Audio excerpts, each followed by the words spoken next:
دغه خنزیر حیات یو غیر مقلد چې هغه پشان د کلوی غقور چې اصل کې زنیم دی، ابن العاهره پشان د اتانی غایری حیوانی متولده مثل الزرافه چې هغه څنګه د نمیر او د ناقې د بقر نه متولدی دقه شانتي یو متولد من الکثیرین چې دی بیا انکار د حدیث کې یو ملعون راغلی پنځور کې تقریر کړ اقرا اخر شرع تو ګنګټ ها جوړ اقرا اخر دی وایي یاخذ اقرا اخر د څه وخت دا کبه سپیا کې اقرا اخر کې دغه خنزیر حیات د مخکم تقریر شاور تټین شاچل چړل دی پن پیری زلمی اوس دې نه پرېږدي زلمی. الحمد لله وكفى والصلاة والسلام على من لا نبي بعد أما بعد فأعوذ بالله من الشيطان الرجيم بسم الله الرحمن الرحيم بل نقذف بالحق على الباطل فيدمعه فإذا هو زاهق ولكم الويل مما تصفون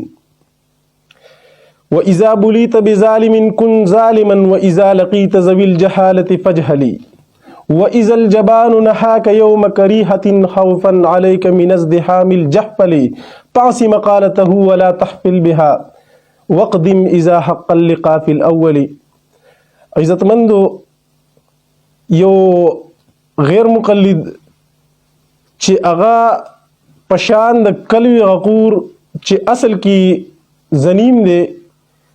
ابن العاهره پشان د اتانی غایری حیوانی متولده مثل الزرافه چې هغه څنګه د نمیر او د ناقې د بقر نه متولدی دقه شانتي یو متولد من الکثیرین چې دی. لکه زب مثال ورکم منطقیان په دې باندې پوهیږي چې څنګه حی من المرأه پیدا کیږي. حی من المرأه لکه زپر مولوی صاحب د خپل شرح تحقیق الاتم کې چې څنګه لیکلي نو دقه شانتي حی من المرأه اگر پاسېدلې دي زمونږ د شیخ حفظه الله تعالی شیخ القرآن والحدیث محی التوحید والسنه فاتح فرق باطله کالرافضه والوکتوریا هغه پسې ډېرې غلطي خبرې کړې دي، ډېر غلط نسبتونه یې کړي دي، داسې نسبتونه چې والله العظیم د دې مشرانو په دې باندې خپي چې دای سویلی. خو یاد ساتئ چې که چرته کې زمونږ د مشرانو باره کې خلصو کوچته کې مونږ به ورله خوله ماتو او مونږ به هغې له داسې جواب ورکوو چې ټول عمر به هغې یاد ساتي. اغا الفند الزمانی په حماسه کې یو خبره کوي، هغه وی عفونا عن بني زهل وقلنا القوم اخوان عسى الايام ان يرجعن قوما كالذي كانوا. خو فلما صرح الشر دو نسخې دي، یو فلما اصبح الشر وامسى وهو غريان نو ولم يبقى سوى العدوان ديناهم كما دانوا مشينا مشية الليسي عدا والليس عزبانو. خو بیا موږ د دې سره داسې کار نه کوو،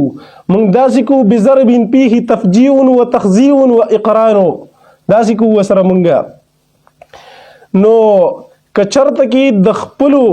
د دې کارونو نه قلار نشوي په ان تعود نعود موږ به بیا هغه ستاسو سره وکړو. او یاد ساتئ چې موږ د خپل شیخ دپاره نحن پرسان لنا الحیل مهود ان دع الداغي اجمنا للندا، موږ بیا د هغه دپاره خرڅ ته تیار یو او موږ د هغه دپاره الحمدلله موږ د هغه تلامذه یو. او یاد به ساتئ یو خبره دا کوم په لنډو خبرې ختموم چا د کنزل وغیره نه کوم څنګه چې غیر مقلد کنزل کړي دي ځکه هغه کار د دوی دی. خو یو خبره به وکم زمونږ د استاد محترم باره کې دومره انتهایی غلطي خبرې د دجال او د مکار او د کذاب خبرې چې هغه دی په خپله کذالکه دي او هغه زمونږ د استاد په باره کې داسې خبرې کول دا ستاسو سره خوند نه کوي. او بله خبره دا چې مونږ به شیخ القرآن والحدیث راولو په زور مناظرې ته او پړی به اچو داسې به کوو هغه به کوو. موږ به په هغه یو سړي کې چې هغه وبرون خرج من جبل نورستان دی د هغه باره کې دا خبره کوم چې هغه کې به موږ زنځیران اچو او هغه به موږ خپل شیخ ته مخې ته راولو. او چې خپاش کم سړی کوي نو دقه خپاش دقه چې تاسو کوم امیر دی دغه تو وګورئ په خپاش کې فرق وکړئ. نو نور په خپاشینو باندې پټي زمونږ د استاد اغا تاسو باندې پټ نه دی. نو مونږ د ټولو ډومبه دا خبره کو چې تاسو خبره انتهایی غلطه کړې ده او مونږ تاسو ټول له دلته بنیر کې چې کوم دي ټول له چیلنج ورکو غیر مقلد ته هر یو پسې کور ته تلیما په شیخ امین پسې مدرسې ته تیر کال تلیما د مدرسې ټول طالبان گوادي ټول طالبانو سره مې ولا بحث کړی دی په دریو مسایلو او الحمدلله ټول مې ولا غلي کړی دي ټول. او یو خبره یاد ساتئ هغه طالبانو ته هم وایم چې الته دي که دلته دي د بنیر ټول ته چې راشي زما سره کینی زه سره باس کوم تاسو د مناظرې سو کوي پیښور کې سلیم دی کس دی هغه ته وی هغه پولیسو ته وینا وکړه دا کارونه نه منم زمونږ سره کدل تباس کوي ټول راشي د بنیر کم یو کس چې ار یو ته زما چیلنج دی چې راشي زه بالکل وسره خبرې کوم او ان شاء الله چې دراتلو بنی نشی راتلې. او بل یو خبره د خپل استاد محترم بارکی چې عبدالعزیز نورستاني چې کوم تاسو مشر دی هغه راولې هغه د زما د وست اثر کینی پړی اچول او دا خبري جدا خبري دي